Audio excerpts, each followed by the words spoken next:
உறவுகள் அனைவருக்கும் அன்பான வணக்கங்கள். ஸோ இந்த இடத்துல நடேசனோட ஃபேமிலி வந்துட்டு ரொம்பவுமே வந்து அந்த வீடு அப்படிங்கிற பிரச்சனையில் வந்துட்டு இப்போ வீட்டை விட்டு வெளியே போங்க அப்படிங்கிற மாதிரி வந்துட்டு சீலே வச்சுட்டாங்க. ஸோ இந்த இடத்துல சீல் வைக்கணும் அப்படின்னு சொல்லிட்டு உங்களுக்கு தேவையானதெல்லாம் எடுத்துக்கோங்க, 10 நிமிஷம் தான் உங்களுக்கு டைமு. யாருக்கு வந்துட்டு இந்த வீடு வந்து ப்ராப்பராக வந்து சேருதோ அப்போ வந்துட்டு நீங்கள் உங்களுக்கு உரிமையாக உங்களுக்கு என்னென்னலாம் வேலை செய்யணுமோ அதை நீங்கள் பண்ணிக்கோங்க. இப்போதைக்கு வந்துட்டு இதையே பார்த்துட்டு உங்கள் குடும்பத்துக்கே பஞ்சாயத்து பண்ணிட்டு இருக்கிறதுக்குலாம் எனக்கு நேரம் இல்லை அப்படின்னு சொல்லிட்டு போலீஸும் திட்டிடுறாங்க. அப்போ நடேசன் என்ன சொல்கிறாரு, நீங்கள் என்ன சார் வந்ததுலேருந்து நானும் பார்க்குறேன், அவன் உங்களை கூட்டு வந்தாங்கிறதுக்காக அவனுக்கே நீங்கள் சப்போர்ட் பண்ணிட்டு இருக்கீங்க அப்படின்றாங்க. சரிங்க சார், அப்போ உங்ககிட்ட இருக்குது அப்படிங்கிறதுக்கு ஏதாவது ஒரு ஆதாரம் வச்சிருக்கீங்களா அப்படின்னு சொல்லி கேட்குறாங்க. யார் சொன்னா, என்கிட்ட தான் அவர் எங்கள் அப்பா என்கிட்ட சொல்லிட்டு போயிருக்காருல்ல, எனக்கு தான் சார் உயிலே எழுதி வச்சிருக்காரு அப்படின்னு சொல்லி சொல்கிறாங்க. சரி சார், அப்போ உங்ககிட்ட அந்த உயில் இருந்தால் எடுத்துகிட்டு வந்து கொடுங்க, நான் பார்க்குறேன் அப்படிங்கும்போது அவருக்கு எங்கே இருக்குன்னே அது தெரியல. ஏன்னா அவர் அந்த அளவுக்கு ஒரு பொறுப்பாக அவர் இல்லை அப்படிங்கிறது இந்த இடத்துல நல்லாவே தெரியுது. அது எங்கே இருக்குன்னு தெரியல அப்படிங்கும்போது இப்போ உடனே இதை ப்ளஸ்ஸாக வச்சுட்டு அவங்க அண்ணன் என்ன சொல்லிடுறாரு, ஏண்டா சாகும்போது அப்பா வந்துட்டு இந்த தெருவே உனக்கு தான் சொந்தம்னு சொன்னால் நீ இதையே மொத்தமாக சொல்லிட்டு இருப்பியா, எதுவாக இருந்தாலும் பேப்பரில் இருக்கணும், அது என்கிட்ட இருக்கு அப்படின்னு சொல்லிட்டு அவர் ரொம்பவுமே திமிராக பேசுகிறாரு. இந்த கோவத்தில் வந்துட்டு நடேசன் அவரை அடிக்க போனாலும் இதெல்லாம் பார்த்துட்டு போலீஸ் வந்துட்டு இது சரியாக வராது, நான் வீட்டை இழுத்து பூட்டுறேன், சீல் வைக்கிறதுக்கு அஃபிஷியல் எல்லாருமே வந்துட்டு இருக்காங்க, ஸோ அவங்க வந்துட்டு சீல் வச்சுட்டாங்க அப்படின்னா நீங்கள் கோர்ட்டில் தான் பார்த்துக்கணும், எல்லாருமே வெளியில் போங்க அப்படின்னு சொல்லிடுறாங்க.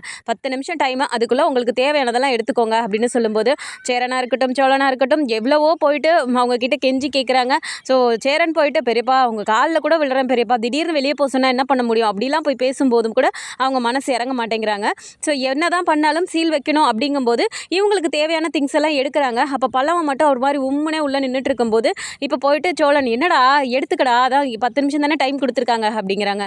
ஆனால் நம்மளோடதெல்லாம் எடுத்துட்டோன்னே அன்னைக்கு என்னென்ன வேணுங்கிறதெல்லாம் அன்னி தானே எடுக்கணும், அன்னி வேற என்ன வரலையே அப்படிங்கிறாங்க. சோழனுக்கு அப்படியே ரொம்பவுமே கஷ்டமாகுது. ஸோ இப்போ நிலா வேற வந்துட்டா நடுத்தரில் போய் நம்ம எங்கடா நிற்க போகிறோம், பாவண்டாவ அப்படின்னு சொல்லி சொல்கிறாங்க.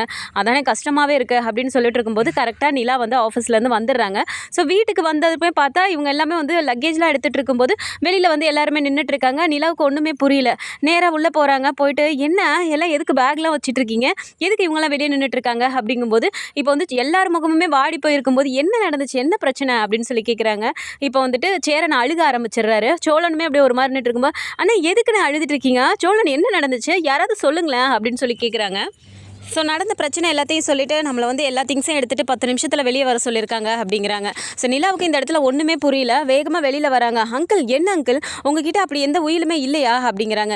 இல்லைம்மா, அப்பா எழுதுனது எனக்கு ஞாபகம் இருக்குது, ஆனால் எனக்கு தெரிஞ்சு இதுவும் அவங்ககிட்ட தான் இருக்குது போல இருக்குது, வச்சுக்கிட்டே வந்து இப்படி நம்மளை இப்படி ஏமாற்றிட்டு இருக்காமா, அவன்லாம் நல்லாவே இருக்க மாட்டான் அப்படின்னு சொல்லிட்டு அழுகிறாரு. சரி விடுங்க அங்கிள், இப்போதைக்கு நம்மளால் எதுவுமே பண்ண முடியாது, எல்லாருமே வெளியே வந்து நிற்கிறாங்கல்ல, வாங்க அப்படின்னு சொல்லிட்டு அவன் நிலாவும் தேவையானது எல்லாத்தையுமே எடுத்துகிட்டு வெளியில் வந்துடுறாங்க. ஸோ வெளியில் இவங்க வந்த கையோடய வந்துட்டு வீட்டை இழுத்து பூட்டி சீலும் வச்சிடுறாங்க. ஸோ வெளியில் நின்று அப்படியே வீட்டையே பார்த்துட்டு நடேசன் வந்து ஒரு மாதிரி சங்கடமாக நின்றுட்டு இருக்காரு. சேரன் அப்படியே அழுக ஆரம்பிச்சிடுறாரு. என்னென்ன ஏன் இப்போ அழுதுட்டு இருக்கீங்க அப்படிங்கிறாங்க. அதுக்கு இல்லைப்பா, நாங்கள் பிறந்ததுலேருந்து இந்த வீட்டில் தான்ப்பா இருக்கோம், திடீர்னு இப்படி கொஞ்சம் கூட டைமே கொடுக்காம வெளியே போக சொன்னால் நாங்கள் ஆம்பளை பசங்கப்பா எங்கே வேணால் போய் இருந்துக்குவோம், ஆனால் ஒன்றை வச்சுட்டு என்னப்பா நாங்கள் பண்ண போகிறோம், எனக்கு ரொம்ப கஷ்டமாக இருக்குப்பா, தயவு செஞ்சு மன்னிச்சிருப்பா நிலா, எங்கள் வீட்டை நம்பி நீ வந்த, உன்னை வந்துட்டு ஒரு வீட்டில் நிம்மதியாக இருக்கக்கூட விடாமல் இப்படி நடந்து போச்சேப்பா அப்படின்னு சொல்லிட்டு அவர் ஃபீல் பண்ணுறாரு. சோழனுக்குலாம் பேசுறதுக்கே ஒன்றுமே இல்லை. நிலா முகத்தை பார்க்குறதுக்கே வந்துட்டு சங்கடமாக இருக்குது. அப்படியே ஒரு மாதிரி குனிஞ்சிட்டே நிற்கிறாரு. பாண்டியன் பல்லவன் எல்லாருமே அப்படியே தான் நிற்கிறாங்க. ஸோ நிலாவுக்கு வந்து எல்லார் முகத்தையும் பார்க்கும்போது சங்கடமாக இருக்குது, கஷ்டமாக இருக்குது அப்படின்னாலுமே அவங்க அந்த இடத்துல ஆறுதல் தான் சொல்கிறாங்க. இப்போ என்ன நடந்து போச்சு, நம்மக்கிட்ட அதுக்கான ஸ்ட்ராங்கான ப்ரூஃப் இல்லை, அதனால அவங்க அதை யூட்டிலைஸ் பண்ணிட்டாங்க.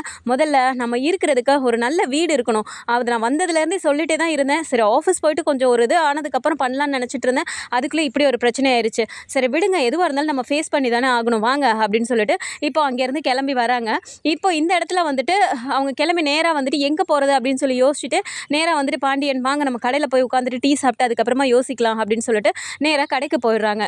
ஸோ கடையில் போயிட்டு இவங்க ஃபேமிலியோடு சேர்த்து அனீஷ் அப்புறம் சந்தா எல்லாருமே அங்கே உட்காந்துட்டு இருக்காங்க. கண்ணனும் உட்காந்துட்டு ஒரு மாதிரி ஃபீல் பண்ணிட்டே தான் அவரும் இருக்காரு.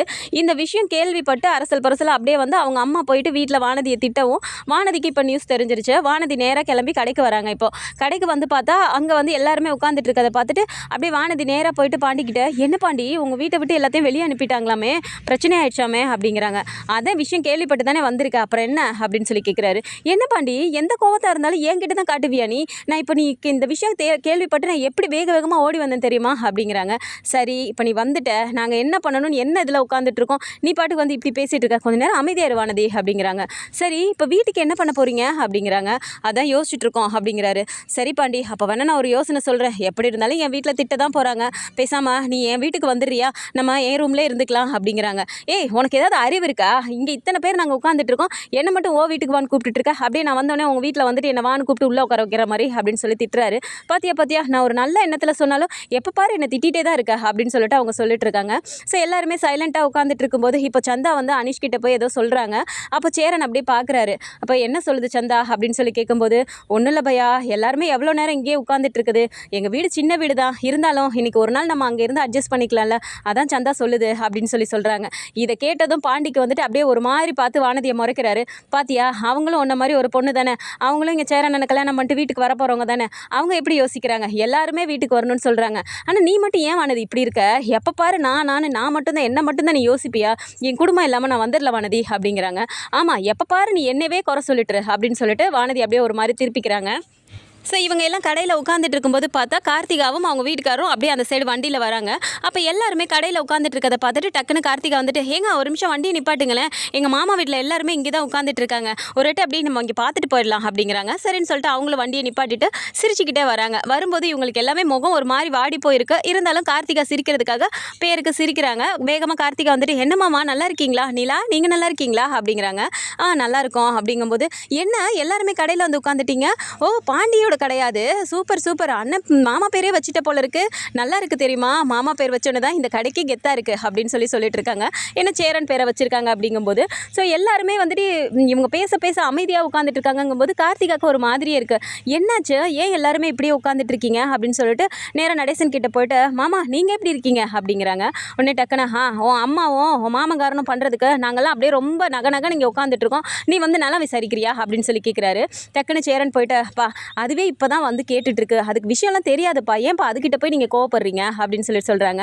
என்னாச்சு மாமா, எதுக்காக மாமா அப்படி பேசுகிறாரு, என்னாச்சு மாமா நீங்களாவது சொல்லுங்கள் அப்படின்னு சொல்லி சேரன் கிட்ட கேட்குறாங்க. அப்படி சேரன் திருன்னு முழிக்கும் போது இப்போ நிலா கிட்ட போய் கேட்குறாங்க. என்னாச்சு நிலா, நீங்களாவது சொல்லுங்களேன், யாருமே சொல்ல மாட்டேங்கிறாங்க அப்படின்னு சொல்லி கேட்கும்போது இப்போ நிலாவுமே அமைதியாக நிற்கும்போது சோழன் போயிட்டு சொல்ல ஆரம்பிச்சிடுறாரு. இந்த மாதிரி வீட்டுக்கு வந்து பாம்பு வந்துச்சுன்னு சொல்லிட்டு நாங்கள் வந்துட்டு சும்மா ஆல்ட்ரு பண்ணலான்னு சொல்லி தான் பண்ணோம், அதுக்குள்ளார வந்து இவ்வளோ ஒரு பிரச்சனை பண்ணி எங்களை வீட்டை விட்டு அனுப்பிட்டாங்க, வீட்டுக்கு சீல் வச்சுட்டாங்க, அதனால் நாங்கள் இங்கே வந்து நிற்கிறோம் அப்படின்னு சொல்லும்போது இப்போ கார்த்திகாவுக்கு ரொம்பவுமே கோவம் வந்துடுது. இந்த அம்மா ஏன் தான் இப்படி இருக்கோ தெரியல, நான் எவ்வளோ சொன்னாலும் திருந்தவே மாட்டேங்குது அப்படிங்கிறாங்க.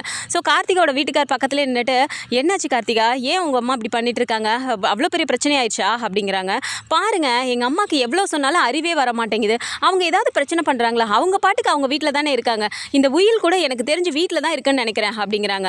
உடனே டக்குன்னு நடேசன் எழுந்திரிச்சிட்டு நின்றுட்டு, உனக்கு நல்லா தெரியுமா, சும்மா ஏதாவது இங்கே உட்காந்துக்கிட்டு நாங்கள் இங்கே உட்காந்துருக்கமேங்கிறக்காக எங்களை சமாதானப்படுத்துறதுக்குலாம் எதுவும் சொல்லிட்டு இருக்கக்கூடாது அப்படிங்கிறாங்க. இல்லை மாமா எனக்கு தெரியும், அன்றைக்கி ஒரு நாள் உட்காந்து எல்லாமே எடுத்து உட்காந்து மாமாவும் அம்மாவும் உட்காந்து பேசிகிட்டு இருந்தாங்க, நான் கேட்டேன் அப்படிங்கிறாங்க. நீ எப்போ கேட்ட அப்படிங்கிறாங்க. அது என் கல்யாணத்துக்கு முன்னாடி அந்த ஒரு பிரச்சனையாச்சுல்ல அப்படின்னு சொன்ன உடனே எல்லாருக்குமே அப்படியே ஷாக் ஆகுது.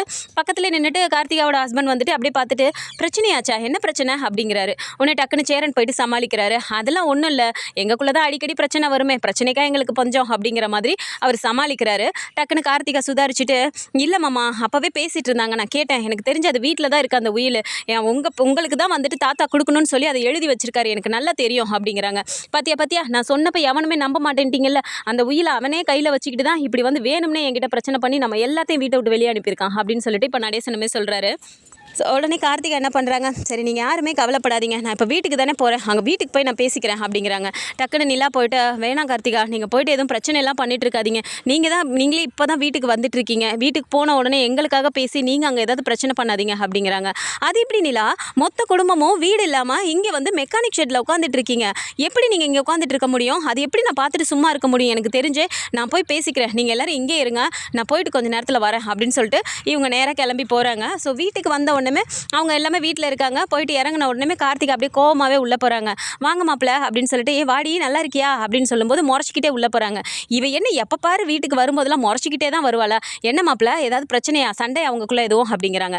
எங்களுக்குள்ளே என்னத்த சண்டை, அதெல்லாம் ஒன்றும் இல்லை அப்படின்னு சொல்லிடுறாரு அவரும். சரின்னு சொல்லிட்டு இவங்க உள்ளே போய் வேகமாக வந்துட்டு அது இதுன்னு எடுத்து எல்லாத்தையும் உருட்டிகிட்டே இருக்காங்க. ஒவ்வொரு இதை திறந்து பார்த்துட்டு நேராக விறுவிறுன்னு உள்ளே போகிறாங்க. என்னடி வந்ததும் வராததுமா இப்படி வந்து எதையோ தேடிட்டு இருக்கா, என்ன தேடிட்டு இருக்கா அப்படிங்கிறாங்க. மரியாதை மரியாதையாக உண்மையை சொல்லு. அங்கே மாமாவோட உயில் தாத்தா எழுதி வச்சது உங்ககிட்ட தானே இருக்குது, வச்சுக்கிட்டே வந்துட்டு அவங்கள வந்து வீட்டை விட்டு வெளியே அனுப்பியிருக்கீங்கல்ல அப்படிங்கிறாங்க. உடனே கார்த்திகாவோட அம்மா இருந்துட்டு, அதானே பார்த்தேன், நீ கூட என்னடா ஆசையாக என்ன பார்க்க வந்தியோன்னு நினச்சேன், அதுக்குள்ளே உனக்கு ஃபோன் பண்ணி சொல்லிட்டாளுங்களா அப்படின்னு சொல்லி கேட்குறாங்க. இங்கே பாருமா, நீ நினைக்கிற மாதிரிலாம் அவங்க கிடையாது. எனக்கு யாரும் ஃபோனும் பண்ணலை, ஒன்றும் பண்ணலை. நாங்கள் வீட்டுக்கு வரணுமேனு சொல்லி தான் இங்கே கிளம்பி வந்தோம். ஆனால் அங்கே எல்லாமே அங்கே உட்காந்து மெக்கானிக் ஷெட்டில் உட்காந்துட்டு இருக்காங்க. என்ன நீலாம் மனசாட்சியே இல்லையா உனக்கெல்லாம் அப்படின்னு சொல்லி பேசுகிறாங்க. ஏய் என்னடி வார்த்தையை பார்த்து பேசு, என்ன உன் வாய்க்கு வந்ததெல்லாம் பேசிகிட்டு இருக்க அப்படிங்கிறாங்க. பின்ன என்னம்மா, நீ ஒரு பொண்ணை வச்சிருக்கீல்ல, எனக்கு இந்த மாதிரி ஒரு நிலைமை வந்தால் நீ இப்படி தான் பார்த்துட்டு சும்மா இருப்பியா? அவங்க வந்துட்டு நிலா அவங்க வந்து அங்கே மெக்கானிக் ஷெட்டில் உட்காந்துட்டு இருக்காங்கம்மா அப்படிங்கிறாங்க. என்னடி கண்டவளுக்காகலாம் நீ பேசிகிட்டு இருக்க, நீயும் அவளும் எனக்கு ஒன்றா அப்படிங்கிறாங்க. அதானே, நீ இப்படி பார்க்க தான் உனக்கு இப்படி திமிரி ஏறி கிடக்கு, உன்னை பார்த்தாலே எனக்கு அவ்வளோ கடுப்பாக இருக்குது. இங்கே பாருங்கள், மரியாதையாக அந்த உயில் எங்கே இருக்குது, எனக்கு எடுத்து கொடுக்குறீங்களா இல்லையா அப்படிங்கிறாங்க. என்னடி ரொம்ப தான் பேசிகிட்டு இருக்க, நீ கேட்டவுடனே அதை எடுத்து உன் கையில் கொடுத்துருவாங்களா அப்படின்னு சொல்லிட்டு இப்போ கார்த்திகாவோட அம்மா சொல்கிறாங்க. அது சரி, நீ என்ன நான் பண்ண நீ எப்படி கொடுப்பேன்னு எனக்கு தெரியும். இப்போ நீ அதை கொடுக்குறியா இல்லை நான் நேராக போயிட்டு எனக்கு உங்கள் கூட வாழ்கிறதுக்கே விருப்பம் இல்லை, உங்களை எனக்கு பிடிக்காம தான் என்னை வந்துட்டு கட்டாயப்படுத்தி உங்களுக்கு கல்யாணம் பண்ணி வச்சாங்க, எனக்கு சேரன் மாமாவை தான் பிடிச்சிருக்குன்னு சொல்லிட்டு நேராக போயிட்டு நான் இப்போ அவர்கிட்ட சொல்லட்டுமா அப்படிங்கிறாங்க.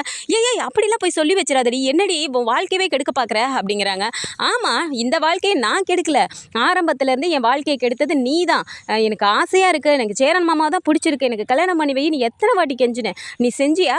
அதெல்லாம் விட்டுட்டு உனக்கு வந்துட்டு அந்த கௌரவம் தான் பெருசுன்னு சொல்லிட்டு நாள் நைட் அங்கே போனப்போ கூட வெக்கமே இல்லாமல் சேரன் மாமா காலிலெல்லாம் விழுந்த, அப்போல்லாம் உனக்கு அவங்க தேவைப்பட்டாங்க, இப்போ நீ வந்துட்டு இப்படி பண்ணிட்டு வந்திருக்கல, என்ன ஜென்மமோ நீ அப்படின்றாங்க. இங்கே பாருடி, உனக்கு அவ்வளோதான் மரியாதை, மாப்பிள்ளை வெளியே தான் உட்காந்துருக்காப்புல, ஒழுங்கு மரியாதையே வாயை மூடிட்டிரு அப்படிங்கிறாங்க. ஆமாம், அவர் வெளியே தான் உட்காந்துருக்காரு, நீ மரியாதையே இப்போ எனக்கு உயிரை எடுத்து கொடுக்குறியா இல்லை நான் நேராக போயிட்டு சொல்லட்டுமா அப்படிங்கிறாங்க. இதை கேட்டோன்னே நேராக அவங்க மாமா உள்ளே வந்துடுறாரு. என்ன ரெண்டு பேர் இப்படி கத்திட்டே இருக்கீங்க, வெளியே மாப்பிள்ளை உட்காந்துட்டு இருக்காருல்ல அப்படிங்கிறாங்க. பாருண்ணே, நீயே வந்து உயிரை எடுத்து கொடுக்க சொல்லி என்கிட்ட மிரட்டிட்டு இருக்கா, இல்லைன்னா போயிட்டு மாப்பிள்ளை கிட்ட உங்களை பிடிக்காம தான் என்ன கல்யாணம் பண்ணி வச்சாங்கன்னு இவளே போய் சொல்ல போகிறாளானே அப்படின்னோன்னே, உனக்கு வாய் ரொம்ப ஜாஸ்தி ஆயிடுச்சு, மரியாதையாக இரு அப்படின்னு சொல்லிட்டு அவரும் திட்டுறாரு. அதெல்லாம் எனக்கு தெரியாது, எனக்கு என் வாழ்க்கையே போனாலும் பரவாயில்ல, எனக்கு சேரன் மாமா அவங்க குடும்பம் நல்லா இருக்கணும், மரியாதையே இப்போ நீங்கள் உயிரை கொடுக்குறீங்களா இல்லையா அப்படின்னு சொல்லிட்டு இவங்க ஒரு சைடு இருந்து பிரச்சனை பண்ணிட்டே இருக்காங்க. ஸோ இதை பார்த்துட்டு அவர் எந்திரிச்சு உள்ளே வராரு. வந்துட்டு என்ன உள்ளே வந்து ரொம்ப நேரமாக நீங்கள் 3 பேரே பேசிகிட்டு இருக்கீங்க அப்படின்னு சொல்லி உள்ளே வராரு. அது வந்துங்க அப்படின்னு சொல்லி கார்த்திகா ஸ்டார்ட் பண்ணுறாங்க. ஒன்றும் இல்லை மாப்பிள்ளை, சும்மா தான் பேசிகிட்டு இருந்தோம், அவள் என்ன எப்போ பாரு என்கிட்ட சண்டை தானே போட்டுட்ருப்பா அப்படிங்கிற மாதிரி இவங்க சமாளிக்கிறாங்க. சரி நான் போயிட்டு ஃப்ரெஷ்அப் ஆகிட்டு வரேன் அப்படின்னு சொல்லிட்டு அவர் போகிறாரு. சரிங்க மாப்பிள்ளை, போயிட்டு கை கால் கழுவிட்டு வாங்க, நான் காஃபி போடுறேன் அப்படின்னு சொல்லிட்டு இவங்களும் அப்படி வராங்க. வந்துட்டு உடனே கார்த்திகா கிட்ட, இங்கே பாருடி, ஒழுங்கு மரியாதையாக இரு, தேவையில்லாமல் மாப்பிள்ளை கிட்ட போய் ஏதாவது சொல்லி வச்சுட்டு இருக்காத அப்படிங்கிறாங்க. இங்கே பாருமா, அதே தான் நானும் உனக்கு சொல்கிறேன், உனக்கு 10 நிமிஷம் தான் டைமு, அதுக்குள்ளார எனக்கு இந்த உயிரை எடுத்து கொடுக்கல அப்படின்னா என்னை பற்றி உனக்கு நல்லாவே தெரியும், நான் நேராக போய் அவர்கிட்ட சொல்லிடுவேன், எனக்கு இந்த வாழ்க்கையே இல்லைனாலும் பரவாயில்ல, நான் நேராக போயிட்டு சொல்லிடுவேன், அதுக்கப்புறம் உன் மான மரியாதைலாம் என்ன ஆகுதுன்னு நீ பார்த்துட்டே இரு அப்படின்னு சொல்லிட்டு அவங்க மிரட்டுறாங்க. என்னடி நானும் பார்த்துட்டே இருக்கேன், ரொம்ப தான் பேசிகிட்டே இருக்க அப்படின்னு சொல்லிட்டு இப்போ கார்த்திகாவோட அம்மா வந்துட்டு கார்த்திகாவை பலார்னு அரைஞ்சிடுறாங்க. அரை வாங்கினாலும் பரவாயில்லன்னு சொல்லிட்டு, இங்கே பாரு, நீ என்னை அடித்து என்னை கொடுமைப்படுத்தி என்னை சாகடிச்சாலும் பரவாயில்ல, எனக்கு அந்த உயிர் இப்போ எனக்கு கிடைச்சே ஆகணும், இல்லைன்னா நான் இப்பயே கத்தி அவர்கிட்ட சொல்லிடுவேன் அப்படிங்கிறாங்க. ஸோ அவங்க பிரச்சனை பண்ணிகிட்டே இருக்கும்போது இந்த இடத்துல அவருக்கு என்ன பண்ணுறதுனே தெரியல. அவங்க மாமாவும் இருந்துட்டு அப்படியே ஒரு மாதிரி யோசிச்சுக்கிட்டே, இவ என்ன இப்படி பிரச்சனை பண்ணிட்டு இருக்கா அப்படிங்கிற மாதிரி அவரும் யோசிக்கிறாரு. ஸோ கார்த்திகா இந்த இடத்துல வெளியே வந்ததுக்கு அப்புறமா இப்போ அவங்க 2 பேரும் பேசிக்கிறாங்க. அண்ணா, அந்த உயிரை எடுத்து எங்கேயா தயவு செஞ்சு மாற்றி வச்சிருனே, இவ நைட்டாக தேடி எடுத்து கொண்டு போய் கொடுத்துட்டு வந்தாலும் வந்துருவா அப்படின்றாங்க. சரிம்மா, நான் பார்த்துக்கிறேன், நீ அவளை ஒரு கண்ணு பார்த்துக்கோ அப்படின்னு சொல்லிட்டு இவங்க பேசிக்கிறது எல்லாத்தையுமே கார்த்திகா வந்துட்டு ஒரு சைடு நின்று கேட்டுகிட்டே இருக்காங்க. இவர் எங்கே எடுத்து மாற்றி வைக்கிறாரு அப்படிங்கிறதையும் அவங்க பார்த்துக்கிறாங்க. ஸோ நைட்டு தூங்குனதுக்கப்புறமா அவங்க எல்லாத்தையுமே வந்துட்டு ஒரு ஃபோட்டோ எடுத்து அப்படியே இருந்த இடத்துல அப்படியே வச்சுட்டு ஃபோட்டோ எடுத்து அது எல்லாத்தையுமே வந்துட்டு நிலா நம்பருக்கு அனுப்பி வச்சிடுறாங்க. ஸோ நிலாவுக்கு வந்துட்டு நைட் அங்கே அவங்க உட்காந்துட்டு இருக்கும்போது இன்னும் வீடு கிடைக்கல அப்படின்னு சொல்லிட்டு இன்னும் அங்கே தான் உட்காந்துட்டு இருக்காங்க. அந்த டைம் வந்துட்டு லைனாக வந்துட்டு ஏதோ ஒரு டாக்குமெண்ட்டாகவே வந்துட்டே இருக்குது வாட்ஸ்அப்பில். அப்படிங்கும்போது நிலா வந்துட்டு யார் இதை அனுப்பியிருக்காங்க அப்படின்னு சொல்லி ஓப்பன் பண்ணி பார்க்கும்போது கார்த்திகா நம்பர்லேருந்து லைனாக அந்த உயிலோட எல்லா ஃபோட்டோஸுமே வருது. இதை பார்த்த உடனே நிலாவுக்கு ரொம்பவுமே சந்தோஷம் தாங்க முடியல. டக்குன்னு வந்துட்டு போய் வேகமாக, அங்கிள் ஒரு நிமிஷம் இங்கே பாருங்களேன் அப்படிங்கிறாங்க. என்னம்மா அப்படிங்கிறாங்க. இங்கே பாருங்க அங்கிள், நீங்கள் சொன்னது உண்மைதான், அந்த உயில் எல்லாத்தையுமே வந்துட்டு கார்த்திகா அப்படியே ஃபோட்டோ எடுத்து எனக்கு அனுப்பியிருக்காங்க பாருங்க அப்படிங்கிறாங்க. இங்கே காட்டுமா, அதில் போட்டிருக்கான்னு பாரு, எங்கள் அப்பா எனக்கு தான் சொல்லி எழுதி வச்சிருக்காரு, அது இருக்கான்னு பாரு அப்படிங்கிறாங்க. ஆமாம் அங்கிள், உங்கள் பேரை போட்டு உங்களுக்குன்னு சொல்லி தான் அதை எழுதியிருக்காங்க, இது அவங்கக்கிட்ட தான் இருந்திருக்கு அப்படின்னு சொல்லிட்டு சொல்கிறாங்க. இதை கேட்டதுமே வந்துட்டு நடேசனுக்குமே வந்து சந்தோஷமாகுது. எனக்கு தெரியுமா, எங்கள் அப்பா என்னை ஏமாத்தலம்மா, எனக்கு தெரியும், அதனால தான் நான் சொன்னேன், எவ்வளோ பெரிய ஏமாத்துக்கார வேலையை பார்க்குறானுங்க பற்றியா அவனுங்க அப்படின்னு சொல்கிறாங்க. சரிம்மா, இது ஒன்று இருக்குல்ல, இதை வச்சு நம்ம கோர்ட்டில் எப்படி இருந்தாலும் நம்ம வாங்கிடலாமா, அந்த நாளைக்கே அந்த போலீஸ் ஸ்டேஷனுக்கு நம்ம போவோம் அப்படின்னு சொல்லிட்டு பேசுகிறாங்க. ஸோ கார்த்திகா மூலமாக அந்த உயில் அவங்கக்கிட்ட தான் இருக்குது, அதை வந்துட்டு இப்போ கார்த்திகா தான் இதுக்கு உதவி பண்ணியிருக்காங்க அப்படிங்கிற மாதிரியான கதைக்களம் வந்தால் நல்லா இருக்கும்னு நினச்சிங்கன்னா மறக்காமல் நம்மளோட சேனலை சப்ஸ்கிரைப் பண்ணிக்கோங்க. அண்ட் வீடியோ பிடிச்சிருக்கு அப்படின்னா சின்னதாக லைக் மட்டும் கொடுத்துருங்க. தேங்க்ஸ் ஃபார் வாட்சிங்.